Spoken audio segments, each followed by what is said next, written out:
Dans notre exercice précédent, nous avons créé une voûte simple. Attendez, je presse V puis O, voilà, pour la voir en mode orthogonal. Donc cet arc, nous allons l'utiliser pour créer un croisement cette voûte, pour créer un croisement de voûtes.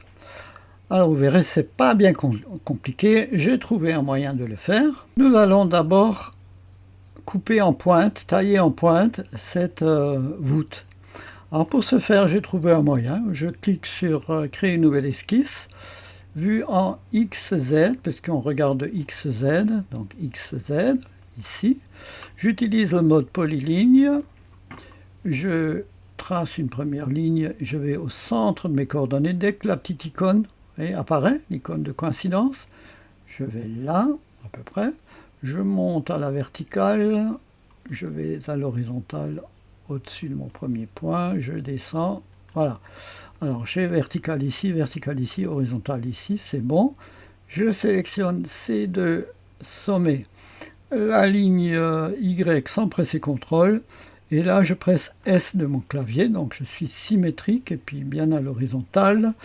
La hauteur ici par rapport à X, donc je sélectionne juste ce sommet, je presse I, là V de var 7, alors c'est l'épaisseur d'une brique, oui, l'épaisseur d'une brique, que je multiplie par V var 7, le nombre de briques, mais le nombre de briques multiplié par 2. Normalement, ça devrait être ça, voilà, on y est.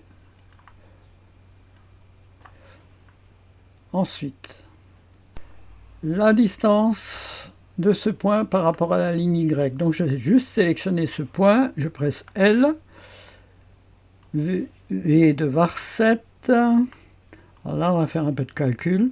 Donc ça sera le rayon de la voûte auquel je retranche le décalage, donc V de var 7, voûte, décalage, plus la longueur d'une brique, donc plus V de var 7, brique long.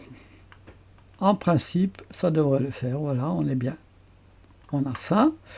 Que nous manque-t-il? Ces deux lignes doivent être perpendiculaires, donc je presse N ou je clique sur l'icône en question, c'est celle-là, je crois.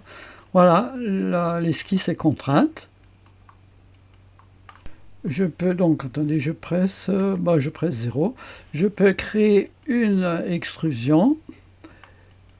Voilà, je donne 10 mm. Attendez, il veut me la faire peut-être dans le mauvais sens. Je regarde, oui, il me met -1 ici. Donc je clique 1. Sinon, il faudra que j'inverse tout à l'heure. Ah, je peux l'inverser ici, reversed, false, reversed true. Je peux toujours corriger si je veux. Alors, length forward. Alors, on va prendre une hauteur maximale, V de var 7. Je prends le rayon de la voûte. C'est quelque chose d'assez grand. Je crois que ça devrait le faire. Oui, je dépasse. C'est bon. La suite, je suis sûr que certains l'ont déjà trouvé. Nous allons créer plusieurs même. Nous allons créer... Je sélectionne d'abord l'extrude, hein, pas se louper. Hein. D'abord l'extrude.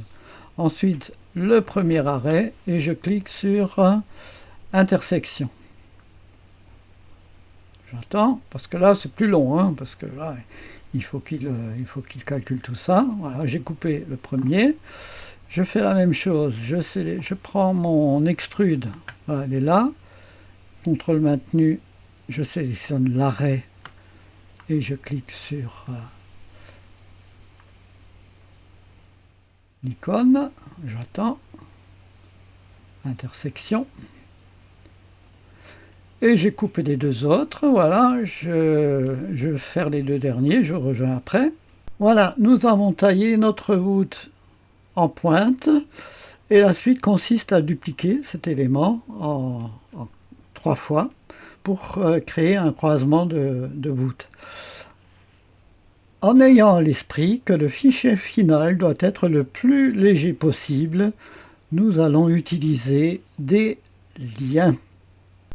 Voilà, je replie tout ça. Je sélectionne, majuscule maintenu, mes 4 common.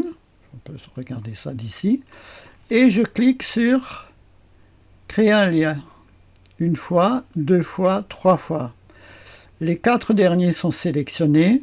Je vais aller dans placement, dans axe de rotation, Z je le passe à 0, Y je le passe à 1, et ici on va mettre 270 degrés, voilà. Je prends les 4 précédents, 1, 2, 3, 4, je fais de même. Les axes de rotation, Z je le passe à 0, donc je le désactive, j'active Y, et je passe l'angle ici à 180 degrés, et on va faire de même pour les 4-ci. Là, je vais dans axe de rotation, 0, 1, ici 90. Et ben voilà, le tour est joué. Voilà, on a tout fait, c'est pas si compliqué hein, finalement. Hein. Voilà, et si j'enregistre ce fichier, regardez, on va regarder la taille. Je l'ai ici, voûte démo, on est à 758 kilooctets hein, pour un certain nombre de briques. Hein. C'est des petites briques, donc ça devient, le fichier devient d'autant plus volumineux, parce qu'il y en a plus.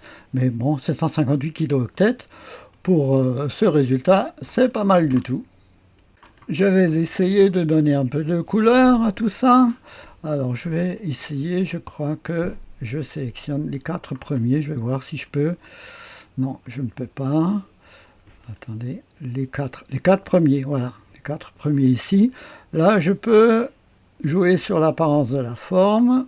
On va faire comme précédemment. Les points, je les passe à taille 1. Les lignes, chez moi, elles sont réglées à 1. Par défaut, c'est 2. Moi, je les ai réglées à 1 dans les préférences. Ici, on va choisir une couleur un peu plus claire. Et tout mon travail a pris l'apparence que je vous ai montré dans l'introduction. Là, je presse barre d'espacement. Voilà, mes voûtes croisées sont finies. Je suis bien content. J'ai réussi à faire ce que je voulais. Un travail quand même relativement complexe, modifiable via le var7, parce qu'ici je peux modifier la taille, le nombre de briques, mais bien sûr ici il faudra attendre, hein, parce que là il y a du travail, hein. Mais c'est faisable, je l'ai fait, hein. Je peux changer le rayon de la voûte, la taille des briques, etc. Mais il y a du calcul derrière, mais ça fonctionne. Voilà, j'ai été heureux de vous montrer ce petit exercice sympathique, et je vous dis à bientôt pour d'autres vidéos.